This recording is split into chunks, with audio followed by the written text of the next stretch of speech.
வெறும் $28. அதை வாங்கிட்டு அவர் என்ன பண்றாரு, கொண்டு வந்து அதில் தமிழ்நாட்டுக்கு அவர் வித்தது அப்படின்றது அதனுடைய ரேட் என்னன்னு பார்த்தீங்கன்னா கிட்டத்தட்ட $90 வித்திருக்கிறார். அப்போ மின் உற்பத்தி அதிகரிக்கும். ஆகவே தான் இதனுடைய விலை, ஒரு டன்னுடைய விலை $90 சொல்லி நம்மை ஏமாற்றி 2 மடங்கு அளவுக்கு மின்சாரத்தை தயாரிக்க வல்லமை படைத்தது அப்படின்னு சொல்லி அந்த நிலக்கரி நம்முடைய தலையில கட்டப்பட்டிருக்கு. இதன் மூலமா என்னன்னா தமிழ்நாடு மின் வாரியத்திற்கு பல ஆயிரம் கோடி ரூபாய் அளவுக்கு நஷ்டம் ஏற்பட்டிருக்கு. அதானி மீது இப்படிப்பட்ட குற்றச்சாட்டு வைக்கப்படுவது முதல் முறை கிடையாது. அதானி அவர் எடுக்கக்கூடிய எல்லா நிறுவனங்கள்லையும் இப்படிப்பட்ட ஊழல்களில் ஈடுபட்டு வருகிறார். யாருடைய தயவில் இது நடக்குது அப்படின்னா ஆளக்கூடிய பாஜக அரசினுடைய தயவில் இது நடக்குது. ராகுல் காந்தி ஏன் அதானியையும் அம்பானியையும் பற்றி பேசவில்லைன்னு வருத்தப்பட்டார். அவர் இடி அதானி நிறுவனத்துல ரைடு மேற்கொள்ளலாம், அப்படிப்பட்ட இன்வாய்ஸ் அவர்கிட்ட இருக்கான்றதை கண்டுபிடிக்கலாம், அதன் அடிப்படையில் அதானி மீது நடவடிக்கை எடுக்கலாம். ஆனா இது வரைக்கும் எந்த நடவடிக்கையும் கிடையாது. என்ன சொன்னாலும் நீங்க ஓட்டு போட மாட்டீங்களே, என்னதான் பண்றது? 5 ஃபேஸ் முடிஞ்சு போச்சு. நான் என்னென்னவோ பேசி பார்த்துட்டேன். ஒரு பக்கம் அதானியை எதிர்த்தேன், இன்னொரு பக்கம் அதானியை ஆதரிச்சேன், ஒரு பக்கம் இஸ்லாமியர்களை எதிர்த்தேன், இன்னொரு பக்கம் அப்படியா நான் சொல்லவே இல்லைன்னு இப்படி பல விஷயங்களை பேசிக்கிட்டு இருந்து எதுவுமே நடக்கல அப்படின்னு கடைசி என்ன சொல்ல வந்துட்டாருன்னா, போடுறா ஒரு குண்டை. எப்படி ஹிந்துக்களினுடைய தாலி கயிறு வரைக்கும் பறித்து இஸ்லாமியர்களுக்கு கொடுக்கப்பட்டோம் அப்படின்னு அவர் சொல்றாரோ, அதே போலதான் இன்னைக்கு ஒடிசாவினுடைய வளம் அப்படின்றது பறிக்கப்பட்டு இன்னைக்கு தமிழ்நாட்டுக்கு கொண்டு போய் சேர்க்கப்படும் VK பாண்டியனால அப்படின்னு சொல்லிட்டு 2 மாநிலத்தில் இருக்கக்கூடிய மக்களுக்கு இடையிலே பகைமையை உண்டாக்கக்கூடிய வகையில் தான் அவர் பேசியிருக்கிறார். இப்போ இது பாஜகவினுடைய அடிப்படை, RSSனுடைய அடிப்படையான அரசியல். ஸோ ஒரு இடத்துல மக்கள் சந்தோஷமாக அமைதியாக இருக்கக்கூடாது. அப்படி இருந்தா அவங்களுடைய அரசியல் அங்கே ஈடுபடாது. இவங்க சொன்ன அந்த பெர்சன்டேஜ் அடிப்படையில், அதற்கு பிறகு அவர்கள் கொடுத்த பெர்சன்டேஜின் அடிப்படையில் பார்க்கும்போது கிட்டத்தட்ட 1,07,00,000 வாக்குகள் அதிகமாயிருக்கு அப்படின்னு சொல்லிட்டு அது வெறும் 4 ஃபேஸ்ல மட்டும் நடந்தது. இன்னைக்கு 5வது ஃபேஸ் முடிஞ்சிருக்கு. இது எப்படி மாத்தி சொல்ல போறாங்கன்னு நமக்கு தெரியல. எவ்வளவு பெர்சன்டேஜ் இன்னைக்கு மாறப்போகுதுன்னு தெரியல. இந்த பூத்துல இத்தனை பேர் வாக்களிச்சாங்க, இவ்வளவு வாக்காளர்கள் இருந்த போதும் இவ்வளவு பேர் வாக்களிச்சாங்க. இந்த நம்பரை கொடுக்கறதுல உங்களுக்கு என்ன பிரச்சனை? அரண்சை நண்பர்களுக்கு வணக்கம். அரண்சை ஊடகம் சுயேட்சையாக இயங்குவதற்காகவே உருவாக்கப்பட்டது. நாம் செய்கிற வேலை உண்மையிலேயே மக்களுக்காக செய்கிறோம் என்பதை நீங்கள் நம்பினால், வாய்ப்பு இருந்தால் இந்த ரேசர் பே QR கோடுக்குள்ளே நீங்கள் அதை ஸ்கேன் பண்ணி எங்களுக்கு உங்களால் இயன்றதை விருப்பம் இருந்தால் ஆதரவு தெரிவிக்கலாம். அரண்சை நேயர்களுக்கு வணக்கம். நான் மத நெறிவலகன். இன்றைய நமது சிறப்பு விருந்தினர் தோழர் அசீப் அவர்கள்.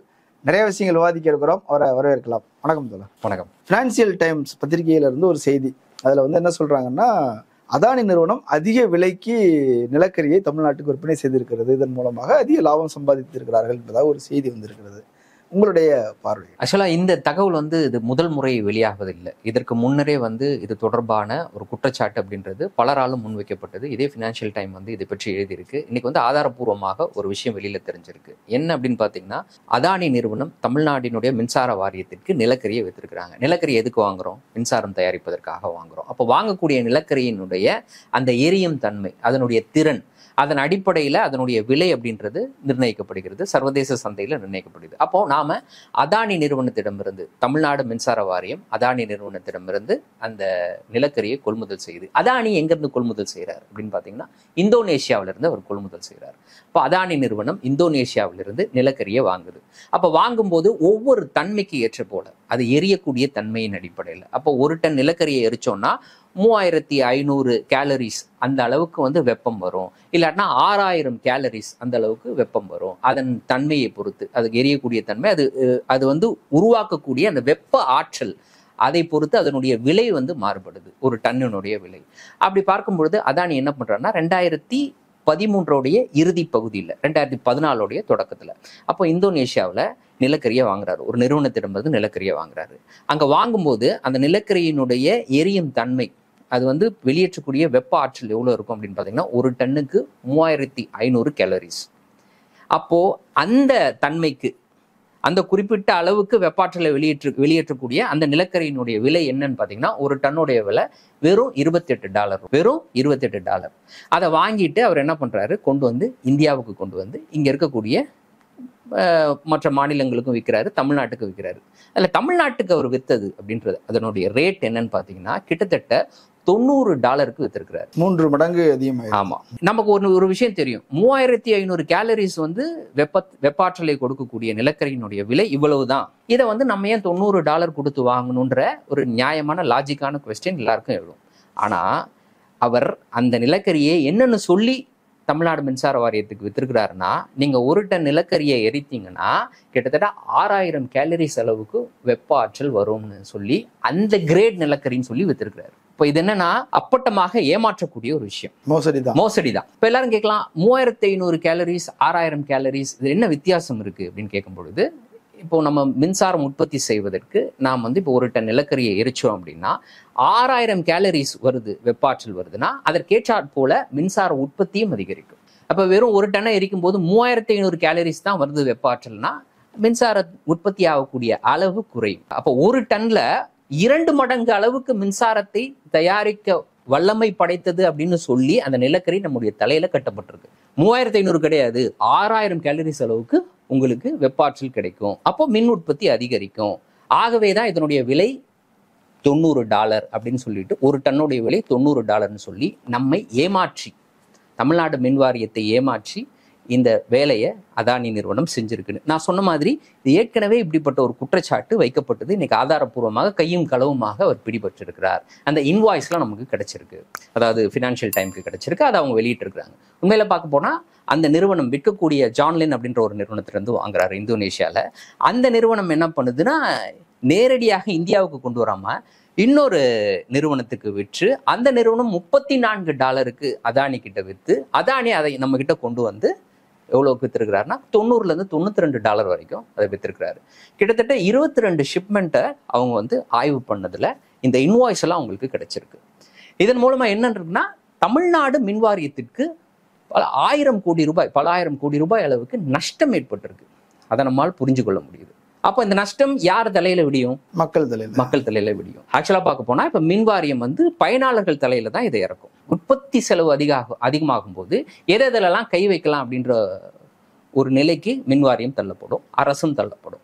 ஸோ அப்படிப்பட்ட ஒரு சூழலுக்கு தள்ளப்படக்கூடிய வகையில தான் இன்னைக்கு அதிகமான விலைக்கு தரம் குறைந்த நிலக்கரி அப்படின்றது இன்னைக்கு விற்கப்பட்டிருக்கு அப்படின்ற தகவல் தான் இன்னைக்கு வெளியாகிருக்கு. அப்போ இதுல இருந்து நம்ம கவனிக்க வேண்டியது என்ன அப்படின்னா, அதானி மீது இப்படிப்பட்ட குற்றச்சாட்டு வைக்கப்படுவது முதல் முறை கிடையாது. அதானி அவர் எடுக்கக்கூடிய எல்லா நிறுவனங்கள்லையும் இப்படிப்பட்ட ஊழல்களில் ஈடுபட்டு வருகிறார். யாருடைய தயவில் இது நடக்குது அப்படின்னா ஆளக்கூடிய பாஜக அரசினுடைய தயவில் இது நடக்குது அப்படின்றது எல்லாருக்குமே தெரியும். எல்லாருமே இந்த குற்றச்சாட்டை வைக்கிறாங்க. ஆதாரப்பூர்வமாக வருது. ஹிண்டன்பர்க் ரிப்போர்ட் ஆதாரப்பூர்வமாக வந்தது. ஆக்சுவலாக பார்க்க போனால் ஒரு நிறுவனத்தை பொறுத்த வரைக்கும் இந்தியாவில் நடைமுறையில் இருக்கக்கூடிய விதியின் அடிப்படையில் அவர்கள் இவ்வளவு ஷேர் தான் வச்சிருக்க முடியும். அதற்கு மேலே 75% மேலே வைத்திருப்பதற்கு அந்த நிறுவனத்தை உருவாக்கியவர்களுக்கு அனுமதி கிடையாது. அப்போ அதையும் மீறி இவர்கள் வேறொரு நிறுவனத்தின் பேரில், அதான் அவங்களோட நிறுவனம் தான், அந்த நிறுவனத்தின் பேரில் அவருடைய பங்குகளை வாங்கினது அப்படின்றது ஹிண்டன்பர்க் நிறுவனத்தின் மூலமாக அவர்கள் வெளிக்கொண்டு வந்த அந்த ஆய்வு முடிவுகளின் மூலமாக நமக்கு தெரிய வந்துச்சு. ஆனால் இது வரைக்கும் எந்த நடவடிக்கையும் கிடையாது. அதானி நிறுவனத்திற்கு எதிராக எந்த நடவடிக்கையும் கிடையாது. அதுதான். அப்போ இன்னைக்கு இன்னொரு ரிப்போர்ட் வந்திருக்கு. இந்த ரிப்போர்ட் வந்து இந்தியாவில் இருக்கக்கூடிய ஒரு மாநிலம், அதுவும் பிரதமர் நரேந்திர மோடிக்கு மிகவும் பிடித்த ஒரு மாநிலம்னு இன்னைக்கு பாஜகவினர் பெரிய அளவுக்கு தம்பட்டம் அடிச்சுக்கிட்டு இருக்கிறாங்க. தமிழ்நாட்டுக்கு வந்து அவர் உலகத்துல எங்க போனாலும் இன்னைக்கு தமிழ் மொழியை பற்றி பேசாமல் இருப்பதில் ஐநாவில் திருக்குறளை பேசினாரு, தமிழ்நாட்டுக்கு வந்தா திருக்குறளை பேசுறாரு, பாரதியாரை பேசுறாரு, தமிழ் மொழியினுடைய சிறப்பை பற்றி பேசுறாரு. ஆனா தமிழ்நாட்டு மக்களை ஏமாற்றிய ஒரு மிகப்பெரிய தொழிலதிபர், அவர் மீது தமிழ் மக்களின் மீது அவர் இருக்கக்கூடிய அந்த அபிமானத்தின் அடிப்படையில் அவர் வந்து நடவடிக்கை எடுப்பாருன்னு நம்புவோம். உடனடியாக நாளைக்கோ இல்லை நாளை கழிச்சோ இல்லை இன்னைக்கோ கூட இடி வந்து அதானி நிறுவனத்தில் ரைடு மேற்கொள்ளலாம். அப்படிப்பட்ட இன்வாய்ஸ் அவர்கிட்ட இருக்கான்றதை கண்டுபிடிக்கலாம். அதன் அடிப்படையில் அதானி மீது நடவடிக்கை எடுக்கலாம் அப்படின்னு நாம் எதிர்பார்க்கணும். அது நடக்குமான்னு நமக்கு தெரியாது. மோடி நடவடிக்கை எடுக்கணும் அப்படின்னு நம்ம சொல்கிறோம். அவரே வந்து சொல்கிறார், தான் வந்து ஒரு சாதாரண மனிதன் அல்ல, ஒரு அவதாரமாக இருக்கக்கூடும் என்றெல்லாம் அவர் நம்புகிறார். அவர் சொன்னதை அப்படியே நான் சொல்கிறேன். என் அம்மா இருந்தவரை நான் எல்லோரையும் போல உடல் ரீதியில் தான் பிறந்ததாக நம்பிக்கொண்டிருந்தேன். அம்மா காலமான பின்னால் என் வாழ்வின் அனுபவங்களை எல்லாம் சேர்த்து பார்க்கும்போது எனக்கு ஒரு விஷயம் தெளிவாகியது. என்னை இந்த பூமிக்கு இறைவன் நேரடியாக அனுப்பியிருக்கிறான். இந்த பூமியில் என்னை வைத்து இறைவன் சில காரியங்களை சாதித்துக் கொள்ள வேண்டி இருக்கிறது, எனவே நேரடியாக அனுப்பி வைத்திருக்கிறான். ஒரு அவதாரமாகவே தன்னை கருத தொடங்கியிருக்கிறார் மோடி. நீங்க அவர் மீது விமர்சனம் சொல்லிட்டு இருக்கு. இதை படிக்கும்போது என்ன தோணுது அப்படின்னா, நாம் இதுக்கு முன்னாடியும் பேசியிருக்கோம். மோடி வந்து இன்னைக்கு ஒரு ஒரு ஒரு ஒரு ஒரு கையறு நிலையில, பாஜக ஒட்டுமொத்தமாக பாஜகவே கையறு நிலையில தோற்க போகிறோமே, இப்படிப்பட்ட தகவல் நமக்கு எதிராக வந்து கொண்டிருக்கிறதே அப்படின்ற அடிப்படையில் அவங்க ஏதாவது ஒன்று பேசணும், ஏதாவது ஒன்று செய்தாவது நாம் வந்து வெற்றி அடையணும் அப்படின்றதுக்காக தான் பிரதமர் நரேந்திர மோடியே வந்து இஸ்லாமியர்களுக்கு எதிரான கருத்துக்களை அவரே வந்து காயின் பண்ணி, இஸ்லாமியர்கள் அப்படின்னு காயின் பண்ணி இன்னைக்கு பேச ஆரம்பிச்சிட்டாரு. ராஜஸ்தான் தொடங்கி இன்னைக்கு போற இடத்துல அதான் பேசிக்கிட்டு இருக்கிறாரு. இந்துக்களினுடைய சொத்துக்கள் பறிமுதல் செய்யப்பட்டு இஸ்லாமியர்களுக்கு கொடுத்து விடப்படும், அப்புறம் ஓபிசி எஸ்சி எஸ்டியினுடைய ரிசர்வேஷன் பறிக்கப்பட்டு இஸ்லாமியர்களுக்கு கொடுக்கப்பட்டு விடும் அப்படின்னு லைனாக சொல்லிட்டு வந்தார்ல, அதனுடைய ஒரு பகுதியாக தான் இதை நான் பார்க்குறேன். இதில் நடுவில் இன்னொன்று கவனிக்க வேண்டியது இருக்குது. நம்ம இன்னைக்கு அதானியை பற்றி பேசிட்டு இதை பற்றி பேசாமல் போயிட முடியாது. ராகுல் காந்தி ஏன் வந்து அதானியையும் அம்பானியையும் பற்றி பேசவில்லைன்னு வருத்தப்பட்டார். அவர் ரொம்ப ஃபீல் பண்ணார், பயங்கரமா ஃபீல் பண்ணாரு. அந்த ஃபீல் பண்ணதோடு நிக்காம அடுத்து வந்து அதற்கு மாற்றாக ஒன்று பேசினாரு. என்ன அப்படின்னா, ஜார்க்கண்ட்ல பேசியிருக்கிறாரு. நீங்க பாத்தீங்கன்னா காங்கிரஸ் ஆளக்கூடிய மாநிலங்கள்ல பெரும் நிறுவனங்கள் யாருமே வந்து வர்றதுக்கு பயப்படுறாங்க. ஏன்னா அவங்க வந்து அந்த நிறுவனங்களை எதிர்த்து பேசுறாங்க அப்படின்னு சொல்லிட்டு. இன்னொரு இடத்துல என்ன பேசுறாருன்னா, பெரும் நிறுவனங்களை காங்கிரஸ் எதிர்த்து பேசுறதே கிடையாது, அவங்களுக்கு கண்டெய்னர்ல பணம் போகுதா அப்படின்ற கேள்வியை அவர் முன் வச்சாரு. இன்னொரு இடத்துல போய் என்ன பேசுறாருன்னா, பெருநிறுவனங்களை இவங்க வந்து தப்பா பேசுறாங்க, அதனால இந்த நிறுவனங்கள் இங்க வந்து தொழில் தொடங்க வரமாட்டாங்க. ஆக்சுவலா பாத்தீங்கன்னா யாரோட வாய்ஸ்ல ராகுல் காந்தி பேசுறாருன்னா, மாவோயிஸ்டுகளோட வாய்ஸ்ல பேசுறாரு. மாவோயிஸ்டுகள் தான் இந்த மாதிரியான பெருநிறுவனங்கள் வந்து மக்களை சுரண்டுது, இயற்கை வளத்தை சுரண்டுது அப்படின்ற அடிப்படையில அவங்க வந்து அந்த நிறுவனங்களை எதிர்ப்பாங்க. காங்கிரஸும் இன்னைக்கு அதே மாதிரிதான் பேசிக்கிட்டு இருக்கு. அதனாலதான் பெருநிறுவனங்கள் காங்கிரஸ் ஆளக்கூடிய மாநிலத்திற்கு தொழில் தொடங்குவதற்கு பயப்படுறாங்க. தொழில் தொடங்காட்டினா என்ன நடக்கும்? இளைஞர்களுக்கு வேலை வாய்ப்பு இருக்காது. நாங்க வந்து அப்படி கிடையாது, அவங்கள இயற்கை வளத்தை சுரண்ட விடுவோம், அவங்க அதிக விலையில நிலக்கரி கொடுத்து வாங்கினாலும் பரவாயில்லன்னு வாங்கிப்போம் அப்படின்றதான் மறைமுகமா அவர் சொல்லக்கூடிய கருத்து. அப்படிதான் நம்ம புரிஞ்சுக்கணும். ஸோ அங்க ஒண்ணு பேசுறாரு, இங்க ஒண்ணு பேசுறாரு, இப்படி மாறி பேசிக்கிட்டு இருக்குது. அப்ப அதே மாதிரிதான் இஸ்லாமியர்கள் தொடர்பாக அப்படி ஒரு கருத்தை சொன்னாரு. சொன்ன உடனே அப்படிப்பட்ட ஒரு மதத்தின் அடிப்படையில் ஒருவர் அரசியல் செய்வார் என்றால் அவர் அரசியல் செய்வதற்கே லாயக்கற்ற நபர்னு சொல்லிட்டு அவருக்கு அவரே சொல்லிக்கிட்டாரு. இன்னொரு இதே மாதிரி இன்டர்வியூல தான் சொன்னாரு, அரசியல் இருந்து விலகிற அரசியல் அப்படிப்பட்ட நபர் அரசியல் இருக்கிறதுக்கு தகுதியற்ற நபர்னு சொல்லிட்டு அவருக்கு எதிராகவே அவர் சொல்லிட்டாரு.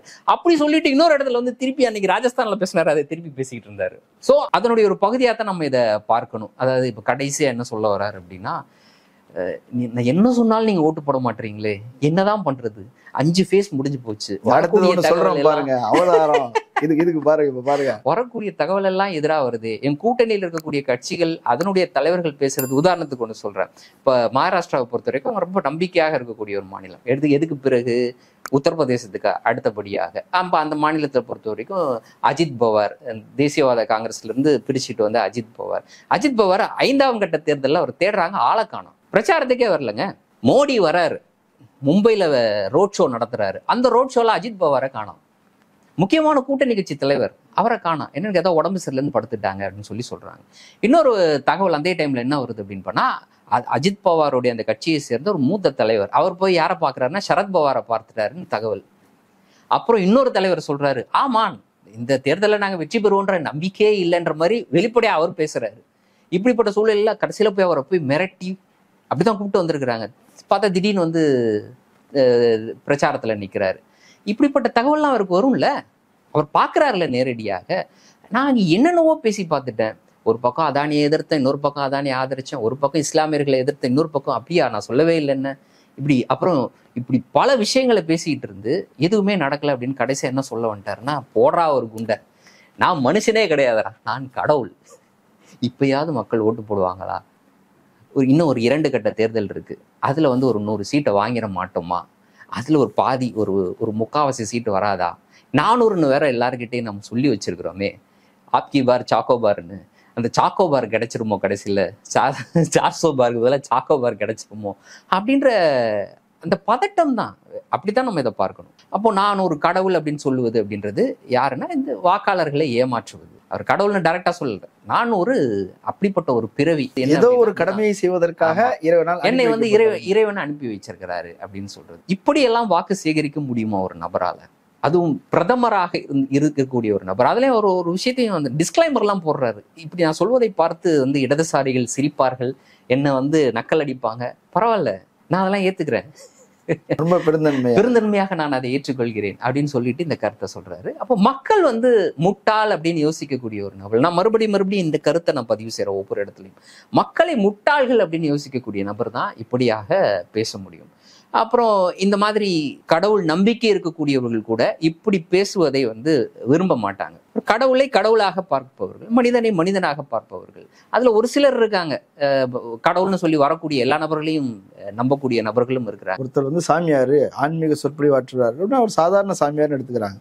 நான் வந்து சாமியார்லாம் இல்லை, அவதாரம், கல்கி அவதாரம்னு சொன்னா அங்க ஏகப்பட்ட சொத்து இருக்குது அவருக்கு. இந்த மாதிரியான நபர்கள்லாம் ஒரே நாள்ல உருவாகுவது கிடையாது. அதற்கும் வந்து காலம் எடுக்கும்.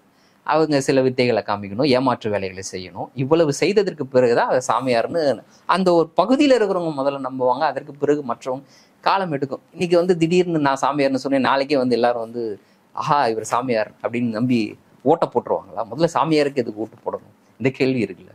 ஸோ அதான் எதெல்லாம் சொல்ல முடியும், கடைசியா என்னென்னலாம் செய்ய முடியும் அப்படின்ற அந்த வரிசையில இன்னைக்கு கடைசின்னு சொல்ல முடியாது. இன்னும் என்ன சொல்ல போறாங்கன்னு தெரியல. திடீர்னு ஏதாவது சொல்லுவாரு. இன்னும் கடைசியா என்ன சொல்ல போறாங்க, நான் ஏலியன்னு கூட சொல்லுவாரு. நான் இந்த பூமியை சேர்ந்தவனே கிடையாது, வேறொரு கிரகத்திலிருந்து அனுப்பப்பட்ட ஒரு ஏலியன், இந்த பூமியை காப்பாற்றுவதற்காக வந்து சேர்ந்திருக்கிறேன் அப்படின்னு கூட சொன்னாலும் சொல்லுவாரு. மோடி வந்து இந்த மாதிரி ஒரு தோல்வி பயத்துல பேசுறாரு, கூட்டணி கட்சிகள் பயந்து போய் இருக்கிறாங்க. இந்த வடிவேலு ஒரு படத்துல வந்து வாடா வந்து பாடுறா அப்படின்னு சொன்ன உடனே எல்லாரும் பயந்து போய் இருப்பாங்க. எல்லாரும் தைரியமா இருக்க, நானும் உங்களை மாதிரி தான் பயத்துல இருக்கிறேன், அந்த மாதிரி இருக்கிறாரு. அப்படின்னாலும் இன்னொரு பக்கம் அச்சமூட்டக்கூடிய இன்னொரு விஷயம் இருக்குல்ல. இப்ப தேர்தல் ஆணையத்தின் நடவடிக்கைகள் அப்படின்னு ஒவ்வொரு முறையும் தேர்தல் முடியுது, ஒவ்வொரு கட்ட தேர்தல் முடியுது, 5ஆம் கட்ட தேர்தல் முடிஞ்சிருச்சு, இன்னும் நம்பர்ஸ் நமக்கு தெரியல.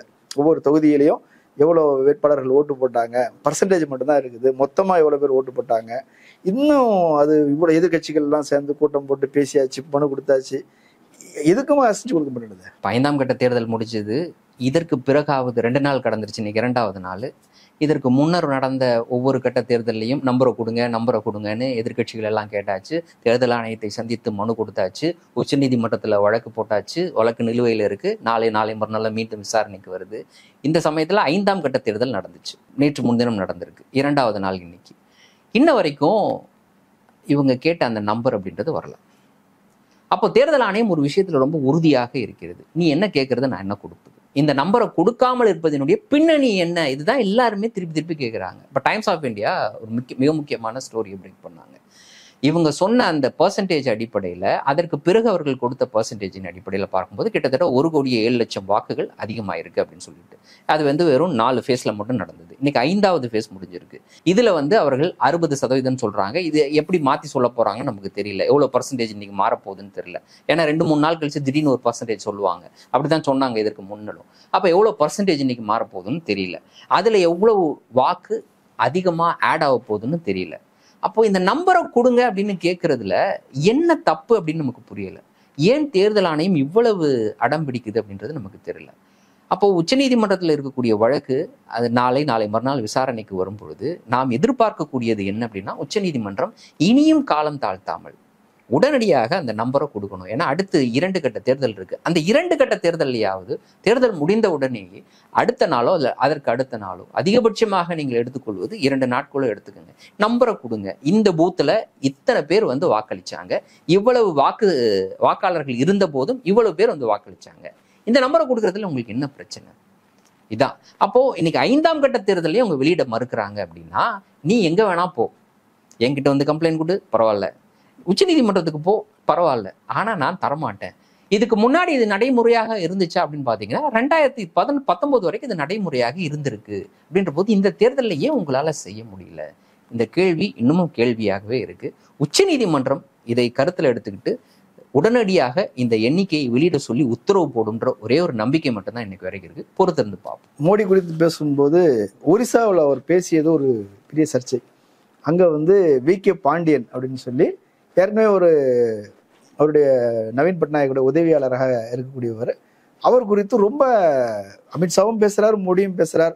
பூரி ஜெகநாதர் ஆலயத்துடைய கருவூல சாவியை வந்து தமிழ்நாட்டுக்கு போயிருச்சு, அப்படி தூக்கிட்டு போயிட்டாங்க. அப்போ தமிழனை குறிவைத்து ஒரிசாவில் பிரச்சாரம் செய்ய வேண்டிய அவசியம் என்ன? வி.கே. பாண்டியனை பற்றி தெரியும். அவர் வந்து ஒரு ஐஏஎஸ் ஆஃபீஸராக இருந்து அதற்கு பிறகு ரிட்டையர் ஆகி இன்னைக்கு வந்து பிஜு ஜனதா தளத்தினுடைய அடுத்த வாரிசு அவர் தான்ற அளவுக்கு வந்து இன்னைக்கு அவர் அங்கே வளர்ந்து இருக்கிறாரு.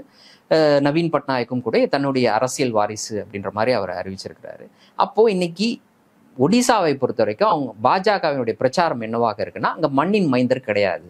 பிஜு ஜனதா தளத்தை பொறுத்த வரைக்கும் இப்போ அடுத்ததாக நவீன் பட்நாயக் முன்வைக்கக்கூடிய நபர் ஒரு தமிழர். அப்போ ஒடிசாவை ஒரு தமிழர் ஆள்வதா, மண்ணின் மைந்தர்களுக்கு என்னாச்சு, இதுதான் அவங்களுடைய பிரச்சாரம். அந்த பிரச்சாரத்தினுடைய ஒரு பகுதியாக தான் அவர் என்ன சொல்றாரு அப்படின்னா, பூரி ஜெகநாதரனுடைய ஆலயத்தினுடைய கருவூல சாவி இன்னைக்கு வி.கே. பாண்டியனிடம் கொடுக்கப்பட்டு அது வந்து தமிழ்நாட்டிற்கு எடுத்து செல்லப்பட்டது. அப்போ தமிழர்கிட்ட கொடுக்கப்பட்டுருச்சு. அப்போ ஒடிசாவினுடைய வளங்கள் இன்னைக்கு தமிழ்நாட்டுக்கு போய் சேர்ந்துருச்சு. எப்படி வந்து ஹிந்துக்களினுடைய தாலி கயிறு வரைக்கும் பறித்து இஸ்லாமியர்களுக்கு கொடுக்கப்பட்டோம் அப்படின்னு அவர் சொல்றாரோ, அதே போலதான் இன்னைக்கு ஒடிசாவினுடைய வளம் அப்படின்றது பறிக்கப்பட்டு இன்னைக்கு தமிழ்நாட்டுக்கு கொண்டு போய் சேர்க்கப்படும் வி.கே. பாண்டியனால அப்படின்னு சொல்லிட்டு. வி.கே. பாண்டியன் என்னைக்குமே வந்து அவர் அங்கு இப்போ பேசும்பொழுதும் இல்லை மற்ற இடங்களில் பேசும்போதும் அவர் தமிழராக அவர் அடையாளப்படுத்துறதே கிடையாது. அவர் ஒடிசாவினுடைய மைந்தராக, மண்ணின் மைந்தராக, அந்த பிஜு ஜனதா தளத்தினுடைய கட்சியினுடைய உண்மையான ஒரு விசுவாசியாக, நவீன் பட்நாயக்கனுடைய உண்மையாக விசுவாசியாக, அடுத்த கட்டமாக அதை தலைமை பொறுப்பை ஏற்பதற்கு என்னென்னலாம் தகுதிகள் இருக்குமோ அந்த தகுதிகளை அவர் வெளிக்காட்டி கொண்டிருக்கிறார். எந்த இடத்துலையும் நான் தமிழன்னு அவர் பேசுறது கிடையாது. ஆனா அவரை தமிழன் அப்படின்னு காயின் பண்ணி இவங்க பேசுறாங்க. அதுவும் யாரு இப்போ இதை சொல்வதன் மூலமாக, இது ஒரு அரசியலுக்காக அவர் சொல்றாரு, அதுல எந்த மாற்று கருத்துமே கிடையாது. சொல்வதன் மூலமாக அவர் மறைமுகமாக என்ன சொல்ல விரும்புறாரு? 2 மாநிலத்தில் இருக்கக்கூடிய மக்களுக்கு இடையிலே பகைமையை உண்டாக்கக்கூடிய வகையில் தான் அவர் பேசியிருக்கிறார். இதுதான் தமிழ்நாடு முதலமைச்சர் M.K. ஸ்டாலின் சுட்டிக்காட்டி பேசியிருக்கிறாரு. அப்போ 2 மாநில மக்களும் இன்னைக்கு அமைதியாக இருக்கிறார்கள். அங்கிருந்து மக்கள் இங்க வந்து வேலை செய்யறாங்க. அதே போல இங்கிருந்தும் வந்து அங்கு வேற வேற வேலைகளுக்கு அன்னைக்கு மக்கள் இருக்கிறாங்க. அங்க ஒடிசாவிலே இருக்காங்க தமிழ்நாட்டை சேர்ந்த மக்கள். அப்போ இந்த மக்களுக்கு இடையில வந்து ஒரு பகைமை உணர்வை ஏற்படுத்தக்கூடிய வகையில இவர் பேசுறாரு அப்படின்னு சொல்லிட்டு. அப்ப இவருக்கு தான் எதை பற்றியும் கவலையே இல்லையே. இன்னைக்கு தேர்தலில் வெற்றி அடையணும் அப்படின்ற வகையில அவர் பேசுவது எல்லாமுமே 2 தரப்பினருக்கு இடையில வந்து பகைமையை உருவாக்கக்கூடிய வகையில தான் மோடி பிரச்சாரம் தொடங்கி, முதற்கட்ட தேர்தல் முடிவுற்றது தொடங்கி ஒவ்வொரு பிரச்சாரத்திலையும் அவர் ஏதாவது ஒண்ணு வித்தியாசமா கொண்டு வர. இதுக்கு முன்னாடி சொன்னார்ல, உத்தரப்பிரதேச மக்களே நீங்க தென் மாநிலத்துல போய் பாருங்க, உங்களை பற்றி அந்த தென் மாநிலத்தில் இருக்கக்கூடிய மக்கள்லாம் எப்படி கேவலமா பேசுறாங்கன்ட்டு இப்படி பேசினார் அவரு. அப்ப இவர்களுக்கு ஆதரவாக யார் இருக்கா அப்படின்னா, தென் மாநிலத்தில் இருக்கக்கூடிய மக்களுக்கு ஆதரவாக யார் இருக்கான்னா இந்தியா கூட்டணியை சேர்ந்த தலைவர்கள் இருக்கிறார்கள். அவர்கள் சொல்வதை இவர்கள் ஆமோதிக்கிறார்கள். ஆகவே அவர்களுக்கு நீங்க வாக்களிக்காதீங்க. ஒட்டுமொத்த நார்த் வெர்சஸ் சவுத் அப்படின்ற மாதிரி தென் மாநில வட மாநில மக்களுக்கு இடையில பகைமை ஏற்படுத்துவது போல அவர் பேசினாரு. அப்போ இன்னைக்கு வந்து ஒடிசா மக்களுக்கும் தமிழ்நாட்டு மக்களுக்கும் இடையில பகைமை ஏற்படுத்துவது போல பேசுகிறார். அதே போல இந்து மக்களுக்கும் இஸ்லாமியர்களுக்கும் இடையில பகைமை ஏற்படுத்துவது போல பேசுகிறார். இப்போ இது பாஜகவினுடைய அடிப்படை, RSSனுடைய அடிப்படையான அரசியல். ஸோ ஒரு இடத்துல வந்து மக்கள் சந்தோஷமாக அமைதியாக இருக்கக்கூடாது. அப்படி இருந்தா அவங்களுடைய அரசியல் அங்கே ஈடுபடாது. மக்களுடைய உண்மையான பிரச்சனைகள் விவாதிக்கப்பட்டால் இவங்களுக்கு பெரிய பின்னடைவு வரும். அதனால பேசுவதற்கான அஜெண்டாவை இவர்கள் உருவாக்கி கொண்டே இருக்கிறார்கள். இப்போ அதை ஒட்டி தான் நம்மளும் பேசிட்டு இருக்கிறோம், எல்லாரும் பேசிட்டு இருக்கிறாங்க. இது ஒரு ஸ்ட்ராட்டஜின்னு கூட சொல்லப்படும். அதான் உண்மையான அஜெண்டானா என்ன? இன்னைக்கு ஏன் வந்து தமிழ்நாட்டிற்கு இவ்வளவு அதிகமான தொகையில நீங்க நிலக்கரியை வித்தீங்க அப்படின்னு அதானியிடம் கேள்வி எழுப்புவது நியாயமான விஷயம். இந்த நியாயமான விஷயத்தை இன்னைக்கு பாஜக செய்யுமா? அவர் வீட்டுக்கு CBIயையும் அவருடைய நிறுவனத்துக்கு EDயையும் இன்னைக்கு பாஜக அனுப்பணும். இதை செய்யுமா? இதை செய்து விட்டு நாங்கள் தூய்மையானவர்கள், நாங்கள் யாருன்னு கூட பார்க்க மாட்டோம், என்னுடைய நண்பராக இருந்தாலும் கூட இப்படிப்பட்ட ஒரு குற்றச்சாட்டு வந்துச்சுன்னா அவர் மீது நடவடிக்கை எடுப்போம் அப்படின்னு செய்யக்கூடிய ஒரு கட்சியாக இருந்தா இந்த மாதிரி அரசியல் அதுக்கு தேவையே கிடையாது. இந்த மாதிரி பகையை ஏற்படுத்தக்கூடிய, நான் சொல்றேன் மறுபடியும், இது பாஜக கிடையாது, RSSனுடைய அரசியல். அப்போ RSSனுடைய அரசியல் இப்படியாகத்தான் இருக்கும். மக்களிடையே வந்து பகைமையை உண்டாக்கி அதன் மூலமாக தங்களுடைய அரசியலை கொண்டு போய் பெரும்பான்மையினர் வெர்சஸ் சிறுபான்மையினர் இப்படிப்பட்ட ஒரு பகைமையை ஏற்படுத்தணும். இந்த பகைமையை ஏற்படுத்தி அதன் மூலமாக தங்களுடைய அரசியலை கொண்டு போய் சேர்க்கணும். அதுதான் அவங்களுடைய விருப்பம். அதை இன்னைக்கு பாஜகவினுடைய கீழ்மட்ட தலைவர்கள் செய்து கொண்டிருந்ததை இன்னைக்கு பிரதமரே செய்யறாரு நேரடியா. நான் RSS காரன் அப்படின்னு இன்னைக்கு பிரதமர் வெளிப்படையா சொல்லி அதை செஞ்சுக்கிட்டு இருக்காரு. அப்படித்தான் நம்ம இதை பார்க்கணும். இப்போ அபிஜித் கங்கோபாத்யாயா அப்படின்னு சொல்லி முன்னாள் உயர் நீதிமன்ற நீதிபதி, இப்போ அவர் வந்து பிஜேபி சார்பாக தேர்தலில் நிற்கிறார். இப்போ அவர் வந்து மம்தா பானர்ஜி குறித்து தவறாக பேசியது அது கண்டிக்கப்பட்டிருக்குது. தேர்தல் ஆணையம் வந்து ஒரு நாள் பிரச்சாரத்துக்கே தடை வச்சிருக்குது. எவ்வளோ பெரிய தண்டனைங்க அவர் பேசுனதோடு ஒப்பிடும் பொழுது. அப்போ ரொம்ப அதிகமாக தண்டனை கொடுத்துட்டாங்களோ அப்படின்ற மாதிரி தோணுது. என்ன அப்படின்னு பார்த்தா ஒரு பேசின விஷயத்தை நான் சொல்கிறேன். இது வந்து தேர்தல் ஆணையமே வந்து அவங்க வெளியிட்டிருக்கக்கூடிய அந்த பத்திரிகை செய்தியில் அவங்க குறிப்பிட்டிருக்கிறாங்க அவர் என்ன பேசினார் அப்படின்றது. குறிப்பிட்டு தான் அவருக்கு 24 மணி நேரம் வந்து பிரச்சாரம் செய்யக்கூடாது அப்படின்ற மாதிரி தடை. அவர் என்ன சொல்றாரு அப்படின்னா, மமதா பானர்ஜி அவர்களுக்கு விலை நிர்ணயம் செய்கிறாரு. அப்போ என்ன சொல்றாரு அப்படின்னா 10 லட்சத்துக்கு தான் அவங்க விலை போவாங்க அப்படின்னு சொல்லிட்டு. அவங்களுக்கு வயதாகி விட்டது, அதற்கு பிறகு இந்த மேக்கப்லாம் போட்டுக்கிறாங்க. ஒரு குறிப்பிட்ட நிறுவனத்தை குறிப்பிட்டு அந்த நிறுவனத்தினுடைய இந்த மாதிரியான காஸ்மெட்டிக்ஸ்லாம் அவங்க போட்டுக்கிறாங்க. அதற்காகத்தான் இந்த விலையும் கூட அப்படின்னு சொல்றாரு. ஒரு பெண்ணை விலை பேசுறாரு. கடைசியா என்ன சொல்றாரு அப்படின்னா, அவங்க பெண் அப்படின்றது கூட எனக்கு டவுட்டு தான், சந்தேகமா இருக்குது அப்படின்ட்டு தேர்தல் பிரச்சாரத்துல ஆயிரக்கணக்கான மக்கள் முன்னில அவர் பேசுறாரு. இத்தனைக்கும் இவர் முன்னாள் நீதிபதி. எப்போ வரைக்கும் நீதிபதி அப்படின்னு பாத்தீங்கன்னா மார்ச் மாசம் வரைக்கும் ஒரு நீதிபதிங்க. தேர்தல் அறிவிக்கப்படுவதற்கு முன்னாடி வரைக்கும், கொஞ்ச நாளைக்கு முன்னாடி வரைக்கும் ஒரு நீதிபதி. அதே வெஸ்ட் பெங்கால்ல நீதிபதி. இதே நீதிபதி பல தீர்ப்புகளை கொடுத்திருக்கிறார். ஆளக்கூடிய திரிணாமுல் காங்கிரஸ் அரசுக்கு எதிராக பல தீர்ப்புகளை கொடுத்திருக்கிறார். அதுதான் முக்கியம் கவனிக்க வேண்டியது. ஸோ அவருடைய தீர்ப்புகள் எப்படி அமைஞ்சது அப்படின்னு போறதுக்கு முன்னாடி உச்சநீதிமன்றம் இவருடைய தீர்ப்பை விமர்சனம் செய்திருக்கிறது. அதுதான் நம்ம இங்க கவனிக்க வேண்டிய விஷயம். ஒரு வழக்கு, அந்த வழக்கு என்ன அப்படின்னா, டீச்சர்ஸை ரெக்ரூட் பண்றதுல நிறைய அளவுக்கு இன்னைக்கு முறைகேடுகள் நடந்திருக்கு. பணம் வாங்கிட்டு வந்து ஆசிரியர்களை இவங்க எடுத்திருக்கிறாங்க அப்படின்னு சொல்லிட்டு அந்த வழக்கு விசாரணை நடந்துகிட்டு இருக்கு. இவர் தான் அந்த வழக்கை விசாரிக்கிறாரு. சிபிஐ என்கொயரி வேணும்னு கேட்டிருக்கிறாங்க. இந்த வழக்கு விசாரணையின் போதே அவர் என்ன சொல்றாரு அப்படின்னா, ஒரு டிவி சேனலுக்கு பேசுறாரு. பேசி யார் மீது குற்றம் சுமத்தப்பட்டதோ அவருக்கு எதிராக இவர் பேசுறாரு. வழக்கு விசாரணையில தான் இருக்குது, தீர்ப்பு கூட வழங்கல அவரு. முதல்ல என்னைக்காவது நம்ம பார்த்திருக்கோமா எந்த நீதிபதியாவது டிவி சேனல்ல அவர் விசாரிக்கக்கூடிய வழக்கு பற்றி, அதுவும் நிலுவையில் இருக்கக்கூடிய வழக்கு பற்றி மற்றவங்களே பேசக்கூடாது? நீங்க ரொம்ப சரியா சொன்னீங்க. வேற யாரும் பேசினா கூட என்ன சொல்லுவாங்க, வழக்கு விசாரணை இருக்கு, இப்ப பேசுறது அது வந்து கண்டெம்ட் ஆஃப் கோர்ட் ஆயிடும் அப்படின்னு சொல்லிட்டு எஸ்கேப் ஆவாங்க. அப்படிதான் நடக்கும். ஆனா விசாரிக்கக்கூடிய நீதிபதியே வெளிப்படையா பேசுறாரு இந்த விஷயத்த. அப்புறம் திரிணாமுல் காங்கிரஸ் சார்பாக உச்சநீதிமன்றத்திற்கு இது கவனத்துக்கு எடுத்துக்கொள்ளப்பட்டு அப்புறம் உச்சநீதிமன்றம் இவர் தலையில கொட்டுறாங்க, எப்படி நீங்க பேசலாம், அப்புறம் நீங்க இந்த வழக்கை விசாரிக்க கூடாது அப்படின்னு சொல்லி உத்தரவு போடுறாங்க. இவர் என்ன பண்றாரு அப்படின்னா, இதுதான் அதுக்கு பிறகு என்ன நடக்குது அப்படின்னா, இன்னைக்கு காலையில உத்தரவு போடுறாங்க. ஸ்பெஷல் சிட்டிங் நினைக்கிறேன், கிட்டத்தட்ட 5 நீதிபதிகள் அடங்கிய அமர்வு சனிக்கிழமையில உட்கார்ந்து உடனடியாக இந்த வழக்கை விசாரிச்சு. ஏன்னா நீதிபதிகள், நீதித்துறைக்கு ஒரு அவமானம் ஏற்படுது அப்படின்னா டக்குன்னு அதை உடனடியாக களத்துல இறங்கி அதை டக்குன்னு சரி பண்ணணும், இல்லாட்டினா ரொம்ப அசிங்கமா போயிடும் அப்படின்னு யோசிச்சு அந்த விஷயத்த செய்யறாங்க. என்ன பண்றாங்கன்னா, அந்த வழக்கு அவர்கிட்ட இருந்து இன்னொருத்தட்ட விசாரிக்க போகணும், இன்னொரு நீதிபதிக்கு விசாரணைக்கு போக வேண்டும் அப்படின்னு உத்தரவு போடுறாங்க. யாருக்குன்னா வெஸ்ட் பெங்காலோடைய தலைமை நீதிபதிக்கு. இவர் இனிமேல் விசாரிக்க கூடாது, இந்த வழக்கு நியாயமாக இருக்காது அப்படின்னு சொல்லிட்டு. அன்னைக்கே அவர் என்ன பண்றாருன்னா, அந்த வழக்குல உத்தரவு போட்ட பிறகு, உச்சநீதிமன்றம் உத்தரவு போட்டதுக்கு பிறகு இவர் வந்து உச்சநீதிமன்றத்தினுடைய செக்ரட்டரி ஜெனரல் அவருக்கு வந்து ஒரு உத்தரவு போடுறாரு. என்னன்னா, உச்சநீதிமன்றம் பிறப்பிச்சதுல இந்த உத்தரவு, இது தொடர்பான ஆவணங்கள் எல்லாத்தையும் உடனடியாக எனக்கு கொடுங்க அப்படின்னு சொல்லிட்டு. இந்த ஆவணங்களும் எனக்கு உடனடியாக கொடுங்க. உச்சநீதிமன்ற உத்தரவையை எதிர்த்து இவர், அதுவும் 5 நீதிபதிகள் கொண்ட அமர்வு பிறப்பிக்கக்கூடிய உத்தரவை எதிர்த்து இவர் உத்தரவு போடுறாரு.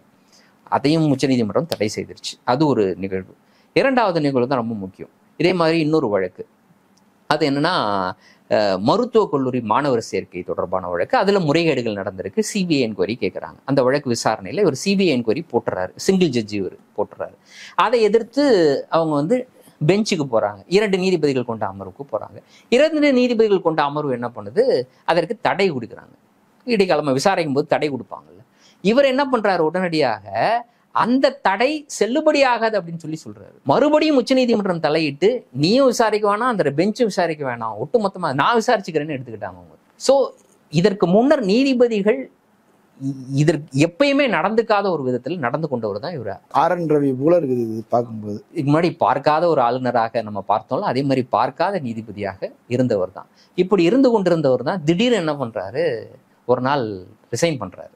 ரிசைன் பண்ணிட்டு நான் வந்து ஒரு கட்சியில் சேர போறேன்றாரு. அடுத்து ஒரு 6-7 நாள்ல பிஜேபியில சேர்ந்துறாரு. உடனடியாக ஒரு சீட்டு கொடுக்கப்படுது, தேர்தலில் நிற்கிறாரு.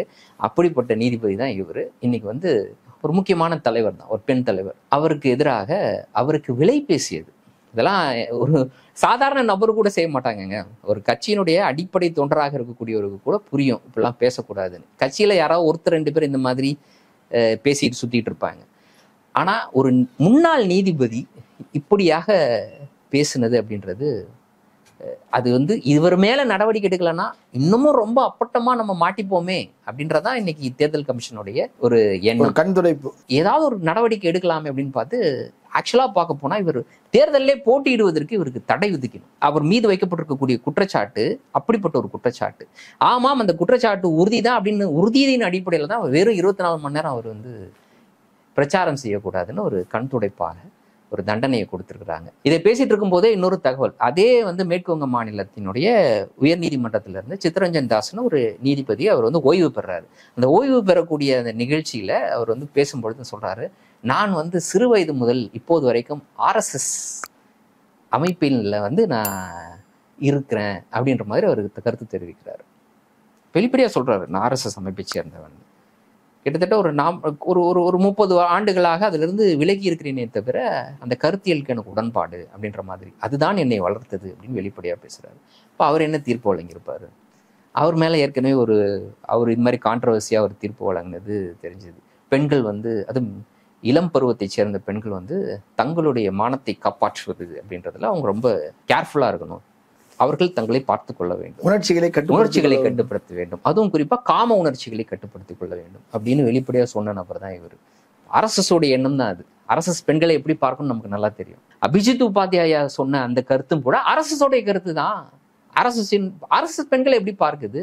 அப்படி பார்ப்பதன் அடிப்படையில் தான் அவரும் RSS-இனுடைய ஒரு தொண்டராக இருக்கிறார். அதனால அப்படி கருத்தை சொல்றாரு. அதே போல சித்தரஞ்சன் தாஸும் இன்னைக்கு அப்படிப்பட்ட கருத்தை ஏன் சொன்னார் அப்படின்றதுக்கு இன்னைக்கு அவரே பதில் சொல்லிட்டாரு.